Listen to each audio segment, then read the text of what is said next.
자, 지역사 그 잡서 135쪽입니다. 여기는 이 품사와 연결된 거를 할 거고요. 이번 시간은 자, 그 잡서 135쪽을 보면 이제 단어라는 게 나올 거예요. 자, 이 단어라는 얘기는 기본적으로 항상 뭐와 연결시키면 돼요? 이 단어라는 말은 항상 이 품사 개념과 연결시켜서 이야기를 보면 되겠죠. 그래서 이제 단어 자체를 물어본다는 게 시험에서 결국은 이 품사를 물어본다는 말과 똑같아요. 자, 여기 있는 그 내용을 간단하게 볼게요. 이건 뭐 참고 삼아 보는 내용이고요. 영화 바이센테니얼 맨은 로봇이란 말을 처음 사용한 소설가 아이작 아시모프의 소설을 원작으로 영화한 것이다.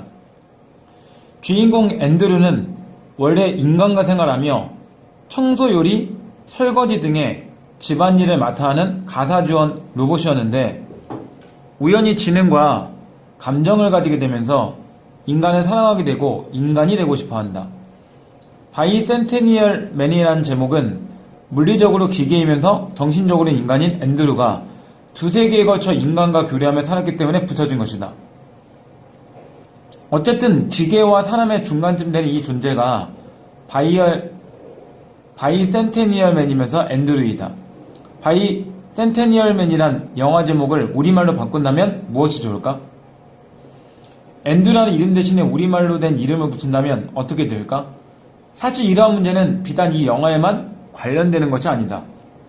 시야를 넓혀보자면 새로운 대상이나 개념이 생길 때마다 인간은 항상 새로운 단어로 그 대상이나 개념을 가리켜왔다. 결국은 새로운 대상이 생길 때마다 새로운 말이 생길 수밖에 없는 거고 그게 언어에 뭘 얘기한 거예요. 그 언어의 창조성과 연결된 얘기를 하는 거죠. 인류의 문명과 과학기술의 발달에 따라 단어의 수가 증가하는 것은 자연스러운 일이다. 새로운 단어는 대상이나 개념이 가지고 있는 형태나 속성 등을 고려하여 만들어지는 경우가 많으며 알지 못하는 사이에 해당 언어의 단어 형성 규칙을 따르게 된다. 이 단어에서는 단어의 문법적 성질에 따라 갈래를 지은 품사, 단어의 구조와 형성 원리 및 단어들 사이의 의미관계, 단어의 의미병사 양상에 대해서 알아본다. 또한 외래어를 한글로 표기하거나 우리말을 로마자로 표기하는 원리와 방법에 대해서도 공부한다. 이와 같이 단어를 쪼개보고 묶어보면서 국어를 과학적으로 바라보는 안목을 키우도록 한다.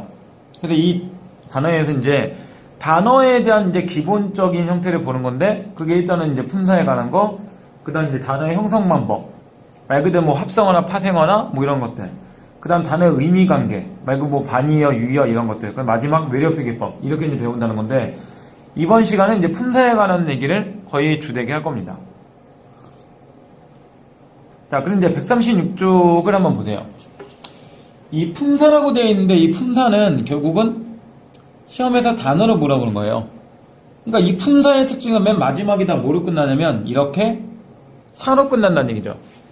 맨 마지막이 이렇게 사로 끝날 수 있는 모든 것들을 다 이제 품사라는 말을 하는 거죠. 그래서 우리 뭐 시험에 보면 뭐 밑에도 쭉 나오지만 명사, 대명사, 수사, 동사, 형용사, 관형사, 부사, 조사, 감탄사 이런 것 같이 맨 마지막이 다 사로 끝나는 걸 얘기하는 거예요. 자, 이제 기본적인 품사의 개념이 나오죠. 정의를 보면 이렇게 나오네요. 단어들을 성질이 공통된 것끼리 모아 갈래를 지어 놓은 것이다. 결국은 품사와 뭐 한 거야? 이 품사와 단어라는 말은 같은 말이 될 수밖에 없는 거죠. 자, 품사의 분류를 크게 보면 이렇게 세 가지 형태로 또는 뭐 나누게 되는데 불변어와 이제 가변어는 이제 가장 크게 나누는 거예요. 불변어란 문장에 쓰일 때 형태가 변하지 않는 단어. 그 다음 가변어는 문장에 쓰일 때 형태가 변하는 단어. 그래 이제 품사의 종류를 크게 나눌 때 변하는 것과 변하지 않는 것 이 두 가지가 존재한다는 거죠. 이 밑에서 이제 한 번 더 얘기할 거니까 여기서는 요 정도만 보는 거고요. 그 다음 기능에 따라 나눈 분류를 보면 체언, 용언, 수식언, 관계언, 독립언. 그러니까 이 기능에 따른 건 다 뭐로 끝나요? 언어로 끝난다는 얘기죠. 그러니까 체언이란 문장에서 주로 주어나 목적으로 쓰이는 단어. 그래서 기본적으로 문장에 뭐냐면 이 체언이란 말은 주체를 의미하는 거죠. 주체적으로 많이 쓰이는 거. 그 다음 용언.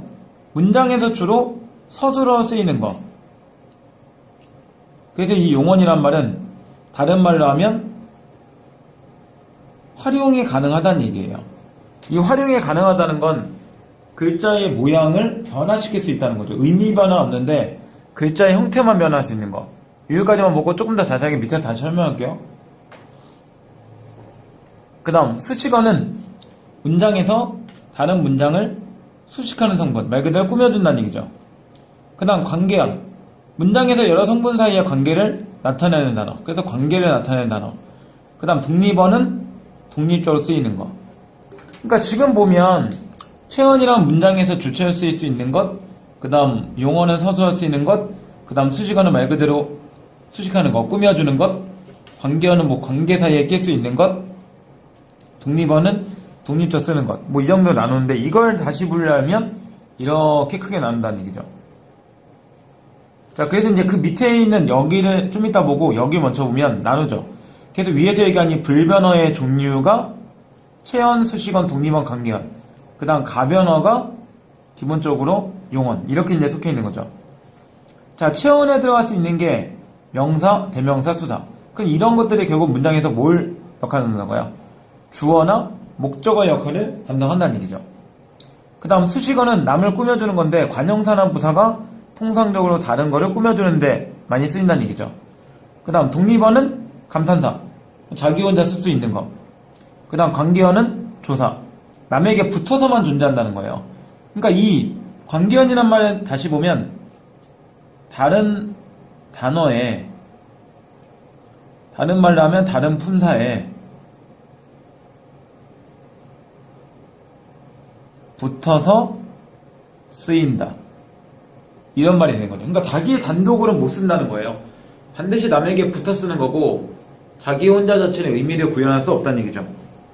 그 다음 가변어, 이 용언 앞에서도 얘기했지만 활용이 가능하다 그랬죠. 그래서 이 활용이란 말이 뒤에서 이제 다시 보겠지만 동사형사 이 두 개를 얘기하는 건데 밑에 설명하면 나오죠. 서술격 조사라는 말이 하나 따로 나오는데 이 서술격 조사는 가변의 관계언에 속하지만 다른 조사와 달리 형태가 변한다는 점에서 가변에 속한다. 그런 가변의 종류는 용언도 있고 또 모두 있는 거예요. 이 또 하나는 여기 이렇게 서술격 조사 이렇게 쓰는 거죠. 서술격 조사는 통상적으로 뭘 얘기하는 거냐면 뭐뭐이다, 이런 걸 얘기한 거예요. 이 뭐뭐이다는 뭐 뭐뭐이고 뭐뭐이며 뭐뭐이나 이런 식으로 변할 수 있기 때문에 얘는 이제 가변어 형태로 보는 거예요. 그러니까 조사 안에서도 서술격 조사이냐 또는 서술격 조사가 아니냐, 거기에 따른 이제 가변어와 가변어 아닌 게 나눠지긴 한다는 얘기죠. 자, 그럼 이제 이 기본적 명사부터 형사의 개념을 여기서 이제 보면 되겠죠. 간단하게는, 물론 지금 다시 한번 보겠지만, 자, 명사는 대상의 이름을 나타내는 단어, 그 다음 대명사는 명사를 대신해서 쓰이는 단어. 그러니까 이제 대신해 쓰인다는 거니까 이 명사가 쓰일 자리에 대신 온다는 얘기죠. 그래서 뭐 이름, 얘는 대신. 그 다음 수사는 대상의 수량이나 순서를 나타내는 단어, 동사는 움직임을 나타내는 단어, 형용사는 성질 또는 상태를 나타내는 단어, 그 다음 관형사는 체언을 수식하는 단어, 이렇게 되겠죠. 그 다음 부사는 용언, 관형사, 부사, 문장을 수식하는 단어. 이 문장이라는 게 문장 전체를 의미한 거겠죠. 그러면 같은 수식어이지만 이것만 봐도 관형사하고 부사를 볼 때 관형사보다는 부사가 훨씬 더 꾸미는 게 많다는 얘기죠. 그럼 실제 시험에서도 뭐 관형사가 나올 확률보다는 부사가 좀 더 다양한 모습을 갖고 있기 때문에 부사가 시험에 나올 수 있는 확률이 좀 더 높다는 얘기일 수도 있겠죠. 그 다음 조사, 다른 성분과의 관계를 나타내는 단어. 그 다음 감탄사는 놀람이나 느낌 등을 나타내는 단어. 이런 식으로 해서 간단한 설명은 이런데 이거 이제 조금 더 자세하게 이 다음 쪽부터 설명이 이제 좀 들어가겠죠. 실제로 품사는 뭐 내신이든 수능이든 또는 모의고사든 굉장히 중요한 문제입니다.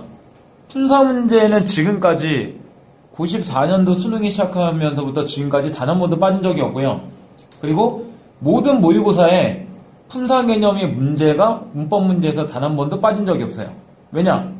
품사 자체가 기본적으로 여기서 얘기했듯이 단어의 기본 형태를 얘기하는 거기 때문에 문법을 물어볼 때 단어의 쓰임이나 단어의 변화나 또는 단어의 의미나 이런 것들을 물어보는 거기 때문에 이런 단어, 말 그대로 품사가 빠지는 문법 문제는 존재하기가 상당히 힘들어요.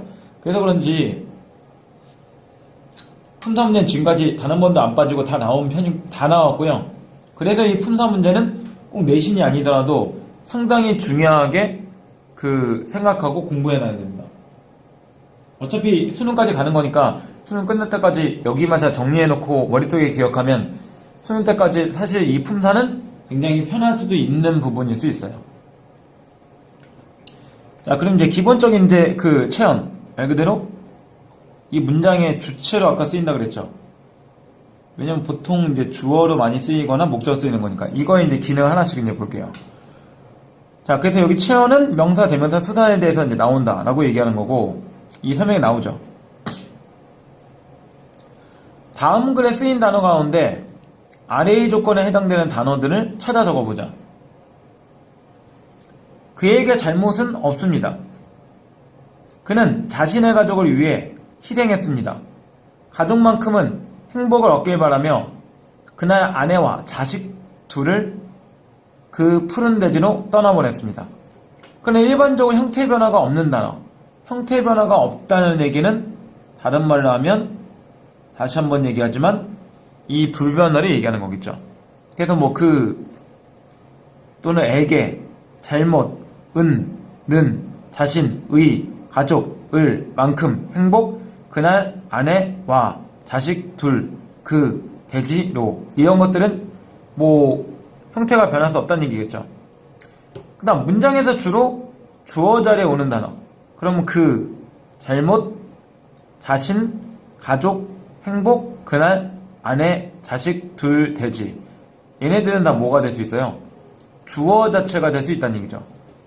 그 다음 대상에서 이름으로 쓰이는 단어, 이름으로 쓰인다는 얘기는 다른 말로 하면 뭐가 되는 거예요? 이 다른 말로 하면 명사를 의미하겠죠. 그래서 이제 명사 찾는 거와 연결시켜서 이야기를 하면 되겠죠. 그래서 명사로 쓰이는 게 잘못, 자신, 가족, 행복, 그날 아내, 자식, 대지 이런 거고, 그 다음 이름을 대신해서 쓰는 거, 그러면 뭘 얘기하는 거예요? 이 대명사를 의미하는 거겠죠. 그 대명사는 그 다음 사물의 수량이나 순서를 나타내는 단어, 가리킬 때 쓰는 단어는 수사를 얘기했죠. 둘. 그래서 기본적으로 다시 한번 설명하지만 명사는 뭐 하는 거야? 명사는 사물의 이름을 쓰이는 단어, 그 다음 이름을 대신해 쓰이는 것은 대명사, 그 다음 수량이나 순서를 의미하는 거는 수사, 이렇게 되는 건데, 이런 것들이 통상적으로 다 이 형태를 갖고 얘기할 때 이것들이 다 모여서 체언이 된다는 얘기죠. 그리고 이런 것들이 문장에서 주로 주어 자리에 쓰이고 그 다음 형태가 변하지 않는 불변어로 쓰인다는 걸 다시 한번 설명하는 거죠. 실제 시험에서 당연히 뭐가 되겠어요? 실제 시험에서는 이렇게 나와 있는 거를 우리가 찾아서, 아니면 밑줄이 쳐져 있거나 이러면 이게 명사인지 또는 대명사인지 또는 수사인지 이런 것들을 우리가 찾을 수 있어야 된다는 얘기죠. 자, 그럼 밑에 있는 체언의 특성을 볼게요. 체언이란 문장에서 주로 주어나 목적어나 보어로 쓰인다. 그 다음 조사와 결합할 수 있으며, 그죠? 형태 변화가 없다. 그래서 다시 한번 보지만 이 형태 변화가 없다는 건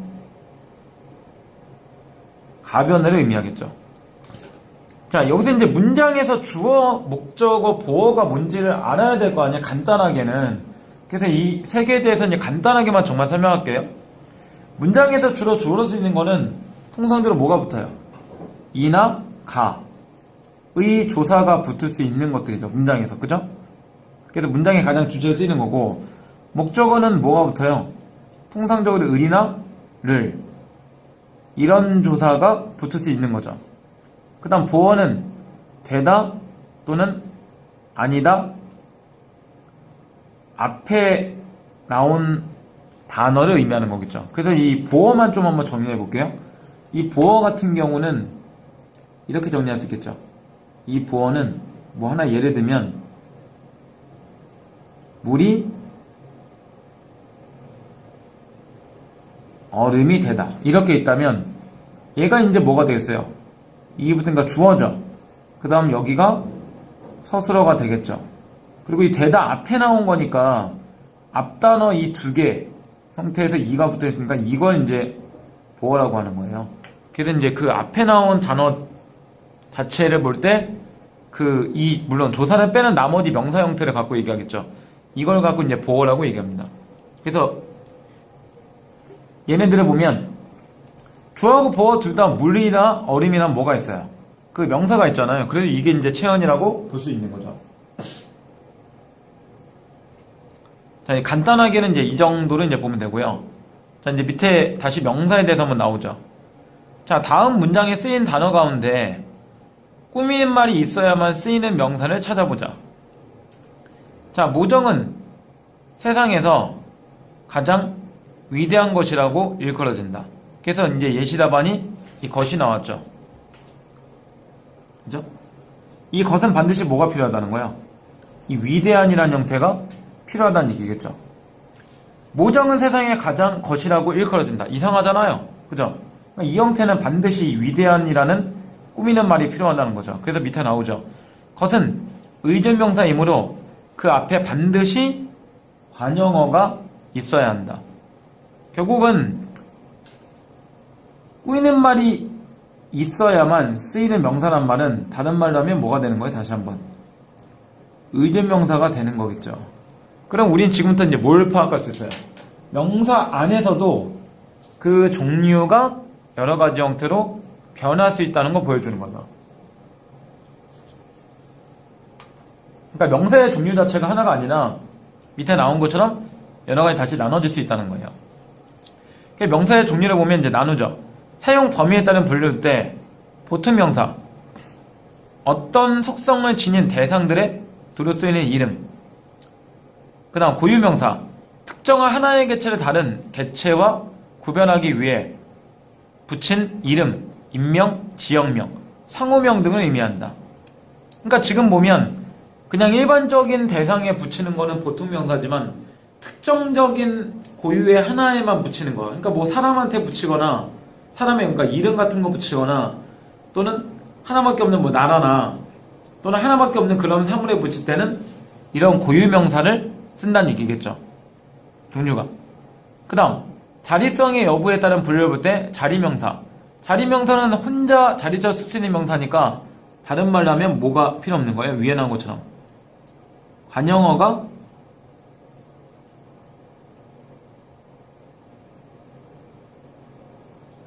필요 없는 문장을 의미하겠죠.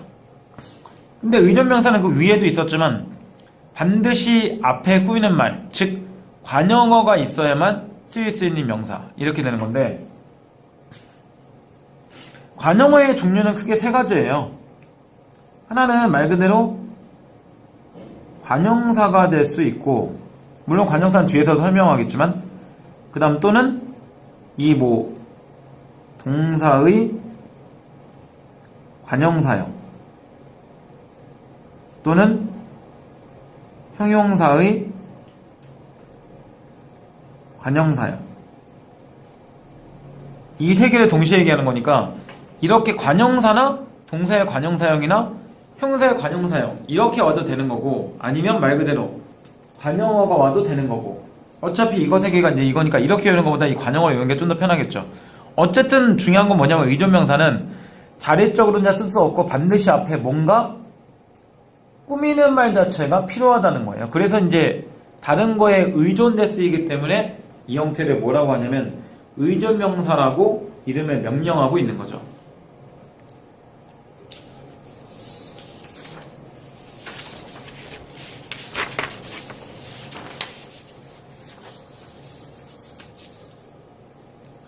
자, 그래서 이제 명사에 대한 거를 기본적으로 알아봤죠. 자, 그럼 이번에는 대명사에 관한 거를 이제 볼게요. 대명사는 앞에서 얘기했지만 기본적으로 뭐예요? 대명사는 다시 보지만 대신 쓰는 거죠. 그죠?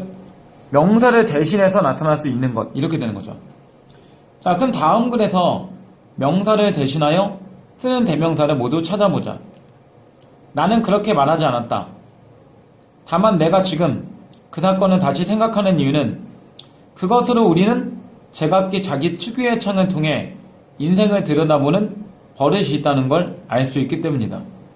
자, 그래서 여기 보면 이제 뭐 나가 있고, 그 다음 내 있고, 그 다음 뭐 그것 있고, 그 다음 우리 있고, 그 다음 자기 이렇게 있으니까 이렇게들이 지금 보면 사물의 또는 뭐 사람의 이름을 대신해 나타나는 대명사들이 되겠죠. 자, 대명사를 쓰는 이유는 기본적으로 뭘까요? 자, 명사를 써도 되는 자리에 굳이 대명사를 쓰는 이유는 그 앞에 있는 철수 이렇게 하는 것보다 조금 더 축약해서 얘기할 수 있기 때문이죠. 뭐 그런 이유로 이제 명사 쓸 자리에 대명사를 대신 쓰기도 하는 거예요. 자, 그 대명사도 마찬가지로 명사처럼 종류가 나눠지죠. 자, 대명사는 지시대명사. 지시대명사는 다시 두 개 나눠지죠. 사물의 대상을 가리키는 대명사. 그래서 이것, 그것, 저것. 그 다음 장소를 가리키는 대명사. 여기, 거기, 저기. 그 다음 인칭대명사. 인칭이란 거는 사람을 갖고 의미하는 거겠죠. 그래서 뭐 1인칭, 2인칭, 3인칭. 1인칭은 자기 자신을 가리키는 대명사. 그래서 나, 저, 우리, 소인, 짐. 짐은 뭐 뭘 하노니 뭐 이렇게 해서 이 정도가 있죠. 그 다음 2인칭. 화자가 청자를 가리키는 대명사. 너, 자네, 그대, 당신, 너희, 여러분 뭐 이런 게 있겠죠. 그죠? 그 다음 3인칭. 화자와 청자 외에 사람을 가리키는 대명사. 그래서 그, 이분, 저분, 그분, 이, 그이, 저희 뭐 이렇게 나누죠. 통상적으로 이제 그 보면 이게 뭐 영어에서도 외우지만 I 뭐 이렇게 나오면 1인칭이고 you, 너 이러면 2인칭이고 she 또는 he, 그 뭐 이렇게 되면 통상적으로 이제 삼형식 이제 이 정도로 이제 보통 기억하겠죠. 자, 이제 대신 여기서 이, 그, 저, 이, 그, 저의 차이는 뭘까요, 과연? 자, 간단한 차이들을 보면 이는 화자와 가장 가까운 거죠. 그죠? 그는 화자와 청자를 볼 때 청자 쪽에 좀 더 가까운 거죠. 그 다음 저것은 화자하고 청자 둘한테 다 먼 거리를 의미하겠죠. 그러니까 화자 입장에서 볼 때 자기하고 점점 멀어지면 이, 그, 저 형태로 변한다는 얘기겠죠. 말 그대로 뭐 이렇게 한 명의 사람이 있을 때 그리고 여기 이제 또 하나의 사람이 있다고 보면 얘를 이제 화자로 보고 얘를 청자로 볼 때 자, 이 물건 이제 화자 입장에서 보는 거예요. 이 물건이 이것이 되겠죠. 그죠? 근데 뭐 이런 물건이 있다면 화자하고 먼 거니까 이거는 화자 입장에서는 그것이 되겠죠. 그죠? 근데 이 둘한테 멀리 있는 만약 뭐 이 정도가 있다면 이런 게 있다면 이게 뭐가 되는 거예요? 이게 저것이 되는 거겠죠. 간단하게는 뭐 이 정도로 해서 이그저는 화자의 거리가 점점 멀어질수록 이그저, this, it, that 뭐 이런 식으로 이제 움직인다는 거 확인하면 되겠죠. 자, 그다음 이제 밑에 그 설명 볼게요. 자, 미지칭 대명사. 미지칭 대명사는 모르는 사물이나 사건을 가리키는 대명사. 그러니까 그 미지칭이라는 거는 모르기 때문에 미라는 말을 붙인다는 얘기죠. 그 다음 부정칭은 특정 대상을 가리키지 않는 대명사. 그러니까 굳이 알고는 있는데 직접적으로 그 이름을 거론하지 않는 거고 얘는 아예 모르는 거죠. 그죠? 간단하게 보면 뭐 이런 거겠죠. 밖에서 누가 똑똑똑 했는데 그 똑똑한 누구인지 알 수가 없잖아요. 그래서 누구세요 할 때 그 누구라는 말은 미지칭이 되겠죠. 간단하게 보면. 근데 뭐 이런 거. 이 부정칭 같은 경우는 야, 우리 뭐 먹을래? 아무거나 먹어. 이때 아무거나는 뭘 먹어도 상관없다는 거지. 모르는 건 아니잖아요. 그럴 때 이 아무가 이 특정 대상을 가리치지 않는 거니까 부정칭이 되는 거예요. 그러니까 간단하게는 이 정도 이제 보면 되겠죠. 그 다음 제기칭. 앞에 나온 명사를 다시 가리킬 때 쓰는 대명사. 저, 자기, 당신 뭐 이런 게 있는데 제기칭이라는 거는 이제 제기대명사를 해서 영어 시간에 배우는데 앞에 나온 거를 다시 한번 이제 가리킬 때 뭐 이렇게 이제 쓰는 형태가 되겠죠. 자, 이제 밑에 간단한 설명이 나오죠. 그래서 무엇, 누구, 어디와 같은 대명사는 주로 의문문에서 미지층으로 쓰이는 경우가 많고 무엇이든 상관없어, 누구든 상관없어, 어디든 괜찮아 라고 쓰는 거는 부정칭으로 쓰이기도 한다. 꼭 그런 건 아닌데 이런 경우가 많다는 얘기겠죠. 그래서 이제 통상적으로 보면 의문문하고 연결된 건 미지층이 좀 더 많고 형사문과 연결된 건 부정칭이 좀 더 많다는 얘기예요. 무조건 그런 건 아니지만 대부분 그런 경우가 많으니까 일단 확률로 들어갈 수 있겠죠. 그게 이제 간단한 설명 나오죠. 여기서 어디 갈까? 뭐 먹을까? 누구랑 갈까? 모른다는 거죠, 이건. 그죠? 근데 어디든 좋아, 뭐든 좋아, 누구든 좋아, 상관없다는 거니까 이거는 꼭 누군지 모르는 거니까 이건 부정칭이 되겠죠. 그래서 똑같이 보면 똑같이 어디 또는 뭐 또는 누구라고 써도 문장의 문맥에 따라서 미지층과 부정층은 달라질 수 있기 때문에 실제로 미지층과 부정층은 이 단어를 외우는 게 아니라 단어의 미지층 대명사와 부정층 대명사의 뜻을 정확하게 알아놔야 되는 거죠. 그래서 미지층이라는 것은 모르는 사물 또는 사건, 부정층은 알고는 있는데 특정적인 누구를 꼭 가리키지 않는 것. 이렇게는 이렇게 정의를 내리는 게 가장 쉬울 겁니다. 알겠죠? 자, 이제 체온의 마지막 수사. 이거 하면 되겠죠? 자, 짝지어진 두 개의 문장의 뜻이 비슷하도록 빈칸에 적절한 고유어나 한자를 채워보자. 하나에 셋을 더하면 넷이다. 1에 3을 더하면 4이다. 우리의 이념은 첫째는 진리이고 둘째는 정의이다. 우리의 이념은 제1은 진리이고 제2는 정의이다. 자, 그래서 이제 수사의 개념은 숫자라는 얘기죠. 이 수사의 종류를 뭐 양수사, 서사 나눴는데 뭐 그렇게 이 양수사, 서수사를 나눠서까지 뭐 시험에 잘 나오진 않습니다. 이거 뭐 참고삼아 어떻게 보면 그런 거고, 양수사는 수량을 얘기하는 거예요. 여기서 이제 양자를 볼 때 이게 이제 수량의 의미가 되는 거겠죠. 그죠?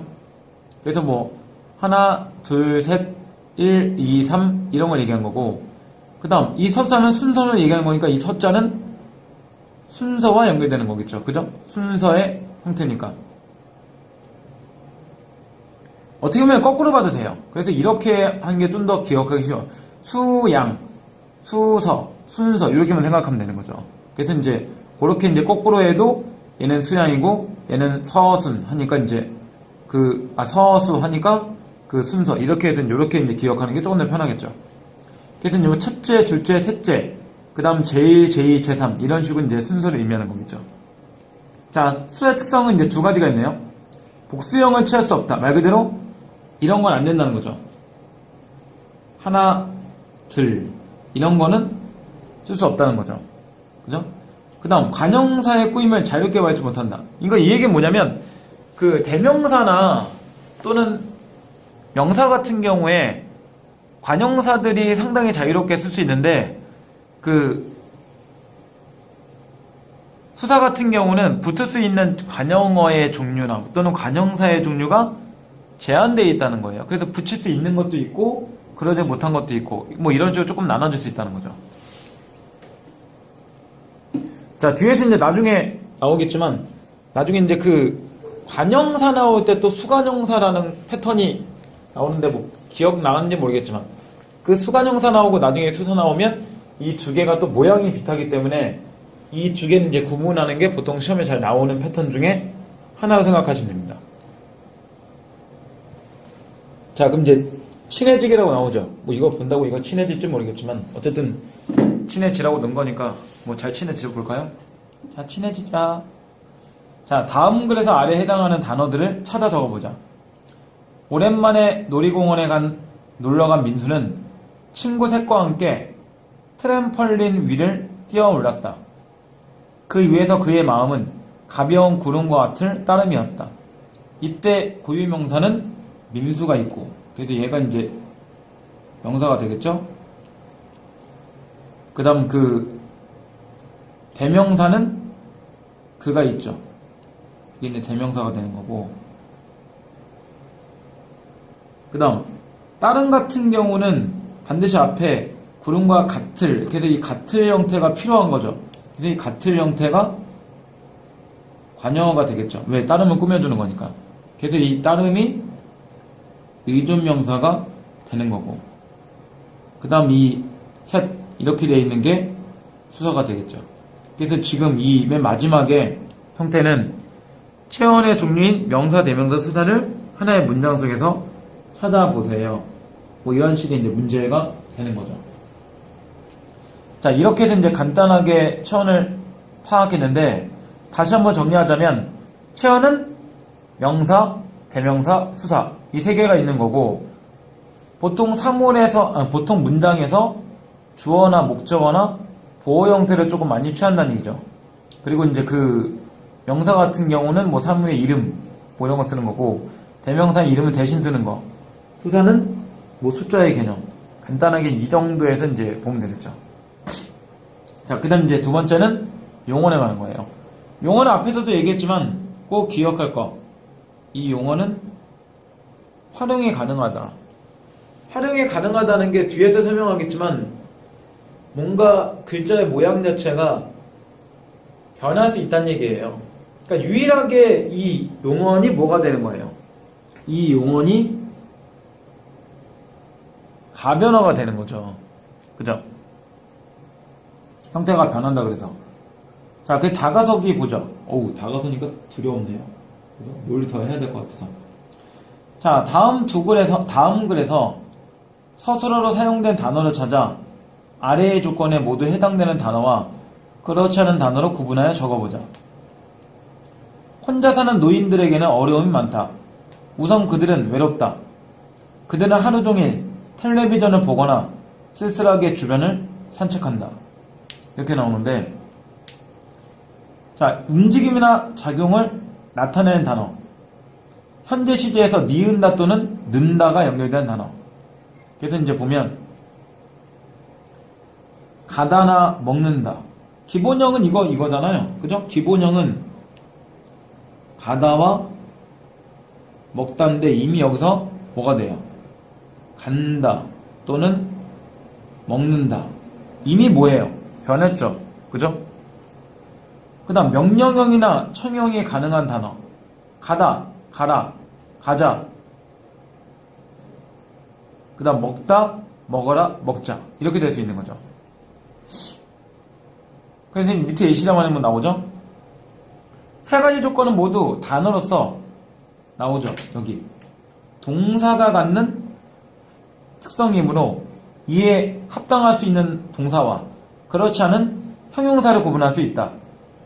서술어로 사용된 단어 가운데 사는, 보거나 산책한다는 동사, 많다, 외롭다, 쓸쓸하게는 형용사이다. 이렇게 나오죠.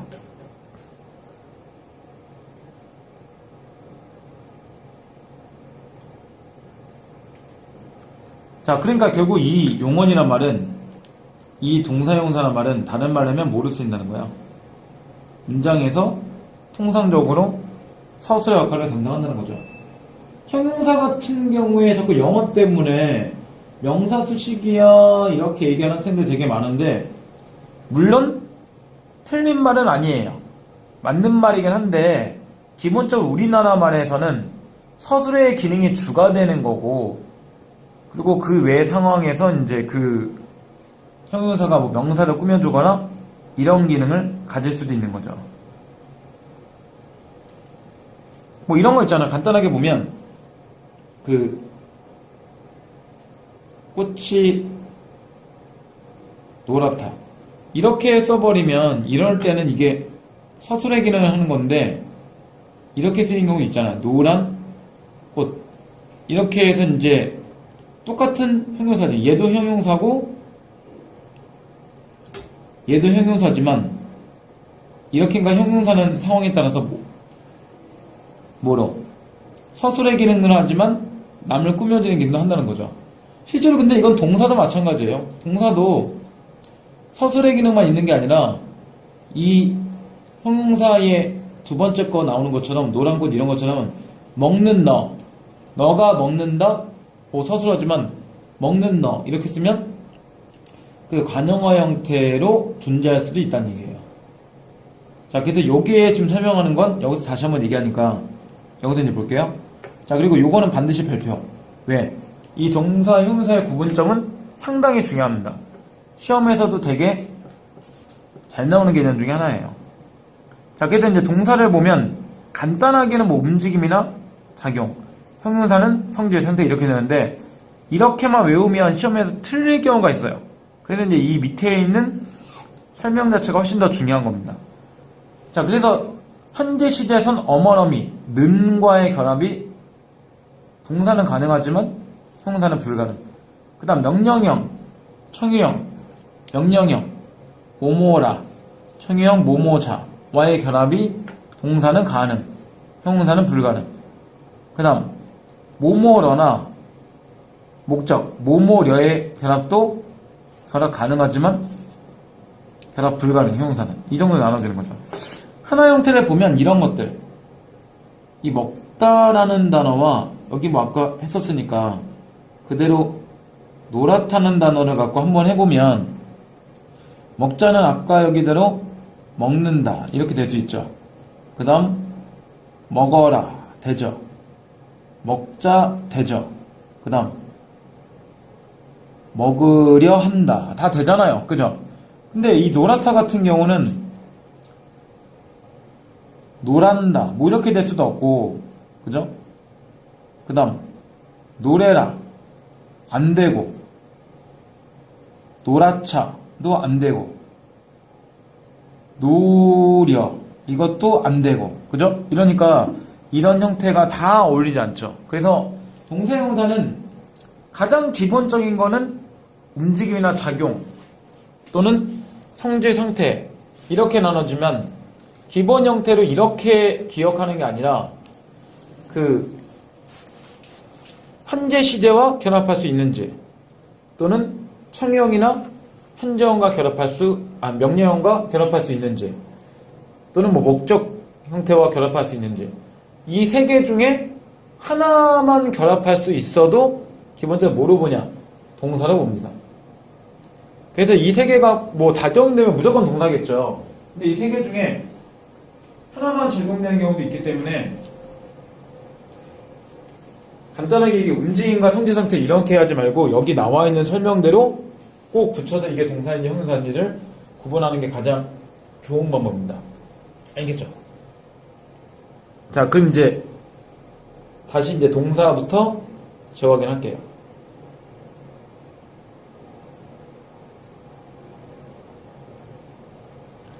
자, 동사는 위에서 얘기했지만 이 형태 그대로 결합이 가능한 거죠. 자, 다음 글에 쓰인 동사 가운데 아래의 조건에 해당되는 동사들을 찾아보자. 자, 곳곳에서 황소들이 끙끙대며 책이 실린 수레를 화영장으로 끌고 왔을 때 가장 뛰어난 작가의 한 사람으로서 추방된 어떤 시인이 분서 목록을 들여다보다가 자기 책들이 누락된 것을 알고 깜짝 놀랐다. 자, 이때 움직임이 주어하고 관련된 동사를 보면 끙끙대다, 실리다, 오다, 추방되다, 누락되다, 놀라다 뭐 이런 게 있고, 움직임이 주어 외에 목적어와도 관련된 동사를 보면 끌다, 들여다보다, 알다 이렇게 있죠. 그럼 기본적으로 동사는 주어하고 관계가 될 수도 있다는 거고 상황에 따라 목적어와도 관련될 수도 있다는 얘기겠죠. 자, 그래서 이제 동사의 종류 다시 보면 동사의 종류는 이제 그 자동사와 타동사, 자동사는 움직임이 그 주어하고만 관련된 동사, 주어하고만 관련된다는 얘기는 목적어가 필요가 없다는 얘기예요. 반대로 타동사는 움직임이 다른 대상, 즉 목적어에 미치는 동사라고 하는 거니까 다른 말은 반드시 목적어가 쓰여야 된다는 거죠. 그래서 간단하게 보면 이런 것들. 뭐 철수는 뛴다. 그죠? 철수는 뛰다. 뭐 이렇게 오는 건데, 타동사 같은 경우는 철수가 뭐 물건을 잡다. 이렇게 와야 되는 거니까, 얘는 목적어가 이렇게 나오는 패턴이니까 얘가 타동사고 자동사고 구분되는 거죠. 간단하게 보면. 그래서 이제 자동사와 타동사는 목적어가 반드시 동반되면 타동사, 그러니까 동반돼야 되면 타동사, 목적어가 없어도 상관이 없으면 자동사, 이렇게 오는 거겠죠. 그죠? 물론 이건 영어에서도 이렇게 배우기 때문에 크게 어려운 개념이 아닙니다. 자, 그 다음 이제 그 밑에 보면 주동사와 사동사 나오죠. 주동사는 그 어떤 동작을 자기 스스로 행하는 의미의 동사. 그러니까 다른 말로 하면 여기 밑에 있는 능동사처럼 움직임이 스스로 이루어지는 동사. 그러니까 주동사와 능동사라는 개념은 같은 개념으로 봐도 되겠죠. 자, 그 다음 이제 사동사. 남으로 하여금 어떤 동작을 하게 하는 의미의 동사. 먹이다, 앉히다, 뭐 동생을 자리에 앉히다, 뭐 이런 정도로 보면 되겠죠. 그럼 내가 동작을 하는 게 아니라 동생이 동작을 하게끔 만드는 거잖아요. 그죠? 하나 이렇게 보면 동생을 의자에 앉히다. 그러면 내가 동생을 여기 앉게 하는 거지 내가 앉는 게 아닌 거니까 주어가 당하는 게 아니죠. 그래서 통상적으로 이 사동사는 주어가 당하지 않는 거, 목적어나 부사어가 당하는 거, 뭐 이렇게 생각하시면 돼요. 자, 근데 피동사는 반대로 움직이죠. 움직임이 남의 동작이나 행위에 의해서 이루어지는 동사. 그래서 잡히다나 밀리다 뭐 이런 경우가 나오는데, 뭐 도둑이 경찰에게 잡히다 뭐 이런 식의 개념을 보면 나오죠. 결국은 피동사라는 개념은 주어가 당하는 형태겠죠. 그래서 실제 시험에서 중요한 거는 여기서 이 사동사 개념이나 또는 이 피동사 개념이나 이 두 개가 동사의 형태에서는 상당히 중요하게 시험에 나옵니다. 요거 두 개를 잘 기억해서 움직이시면 되고요. 자, 그 다음 이제 형용사를 보세요. 형용사는 다음 글에서 밑줄친 형용사의 구체적 의미가 무엇일지 다른 형용사로 말해보자. 자, 방 안의 분위기는 어느 구석이 어떻다고 집어낼 수는 없지만 아침에 집에서 나갈 때와 달라져 있었다. 그래서 이 어떻다고 대신에 뭐 어둡다고 짚어낼 수 없지만, 침침하다고 짚어낼 수 없지만, 음침하다고 짚어낼 수 없지만, 환하다고 짚어낼 수 없지만, 깨끗하다고 짚어낼 수 없지만, 밝다고 짚어낼 수 없지만, 뭐 이런 식으로 이제 만들 수 있다는 얘기죠. 자, 형용사의 종류 다시 두 개 나눠지죠. 지시형용사와 성상형용사로. 성상 말 그대로 이건 성질과 상태를 합쳐놓은 말이죠. 그죠? 그래서 이제 뭐 그 고유하다, 달다, 예쁘다, 향기롭다. 그래서 성상이란 말은 성질과 상태의 줄임말이라고 인식하면 돼요. 그 다음 지시형용사. 지휘성을 나타내는 형용사로 대명사가 명사를 대신하여 쓰일 수 있는 것처럼 지시형용사가 성상형용사를 대신해서 쓰일 수도 있다. 그래서 이러하다, 그러하다, 저러하다, 어떠하다. 통상적으로 이런 것들이 이제 그 지시 형용사 형태로 쓰는 거죠. 물론 시험에서 성상과 지시까지 나눠서 시험 문제 잘 안 내요. 하지만 참고삼아 일단 알고는 있어야 되죠. 종류가 이렇게 두 개로 나눠질 수 있다는 거. 이건 이제 모의고사가 아니라 내신 형태로 이제 공부를 하는 거니까 이 정도까지는 기억하면 되겠죠. 그 다음 용언의 활용. 이 활용이란 말은 결국 뭐냐면, 활용이란 말은 이 어간과 어미로 통상적으로 용어는 나눠지잖아요. 말 그대로 이 먹다라는 단어 하나를 갖고 볼 때 뒤에를 이렇게 볼 수 있죠. 먹고, 먹으며, 또는 먹어, 이런 식으로 바꿀 수 있잖아요. 그래서 이 형태가 유일하게 이런 뒤의 형태, 어미 형태를 이렇게 바꿀 수 있기 때문에 얘를 활용이라는 말을 써주는 거죠. 그래서 이제 이걸 활용되기 때문에 다른 말로 하면 가변화를 말을 쓰는 거고요. 그래서 이제 형태의 볼 때 그 의미가 있는 부분을 이 먹다에서 의미가 있는 부분이 이 부분이잖아요.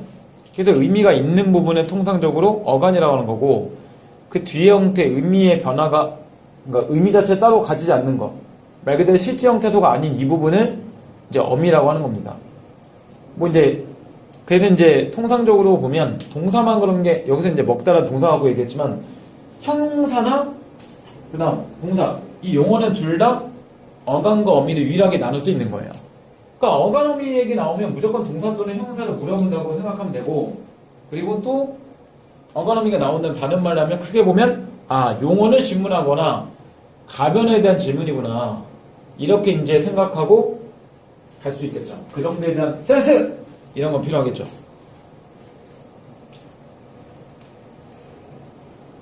자, 근데 밑에 다가서기에 간단한 설명이 나오죠.